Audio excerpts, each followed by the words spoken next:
What's going on, everyone? Welcome back to the History of Batgirl in Comics, episode number 2. Let's dive right in here. So, a new Batgirl was introduced in Batman number 567, July 1999, when Gordon befriended a teenage girl who happened to be the daughter of the notorious assassin Cassandra Cain, had been expertly trained in martial arts and other modes of combat, but she wished to break free of her violent heritage. The intervention of Oracle and Batman helped reshape Kane's dynasty as she assumed the mantle of Batgirl. So this was crucial. This is one of my favorite Batgirls, is Cassandra Cain, um, just because of her history and her now history too. She was the daughter of Shiva, um, who was a highly trained assassin. But Kane didn't want to go down that route. She wanted to make her own history, and Barbara really helped her become the new Batgirl, which was amazing. So now move on to our next one. Kane was briefly involved with the villainous League of Assassins, but it was later revealed that she had been drugged and under a mental control of the mercenary supervillain Deathstroke at the time. In Batgirl number 1, 2009, Kane relinquished the Batgirl identity to Stephanie Brown.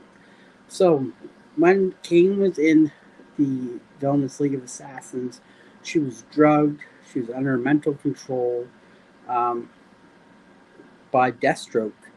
He kept her in the League of Assassins not by choice on her.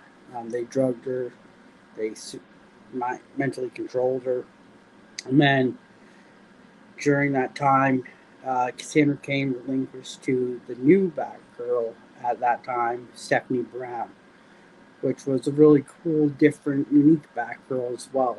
Stephanie Brown, too, we'll find a little bit more about her as we go through. So, formerly the costume crime fighter known as Spoiler, which was Stephanie Brown, subsequently in Grant Morrison's Batman Incorporated series, Kane adopted the name Black Bat to work as part of Batman's international crime fighting network. When DC rebooted its entire superhero line in 2011, Barbara Gordon was no longer paralyzed returned to her costume identity in a new Batgirl series.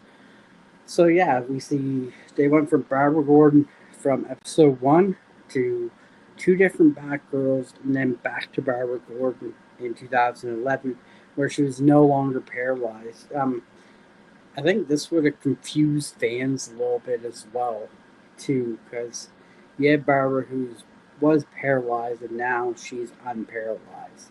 So it kind of confused a little bit. Cassandra would be the first Batgirl to lead her own ongoing title. Batgirl Volume 1 started publication in April 2000. Being canceled 6 years later afterward, Cassandra would still star in a 6-issue limited series. Batgirl Volume 2 ran from 2008 until 2009. This was after I collected comics. Before I started collecting again, this is one that I will be trying to pick up because, if you know, Cassandra Cain is one of my favorite Batgirls. So I'm going to be trying to find this one. Then in our last slide, we have in November 2011, Barbara Gordon was given her own solo when Batgirl Volume 4 started publication issues. Batgirl Volume 4, number 1 through Batgirl Volume 4, number 35 were written by Gail Simone and run that gained notoriety for its darkness. So this was a whole different take on Batgirl from Gail Simone. I don't think I have any of these, but this is the era I stopped collecting, or came back collecting and stopped again. It was a New 52. So this is one that's on my radar to get this Batgirl run as well, between 1 and 34. So really looking forward to this. Hope you guys are enjoying this little series of the history of Batgirl. I know I really am. She's one of my favorites. If you are, make sure to hit that like, hit that subscribe button. It really helps the channel grow. And let me know in the comments who your favorite Batgirl is out of the three. Is it Barbara? Is it Cassandra? Is it Stephanie Brown? I haven't really seen anybody talk about Stephanie Brown as the Batgirl, so I'd like to know your guys' comments. Till then, this is Dan, and we'll see you in the next one. Have a great one.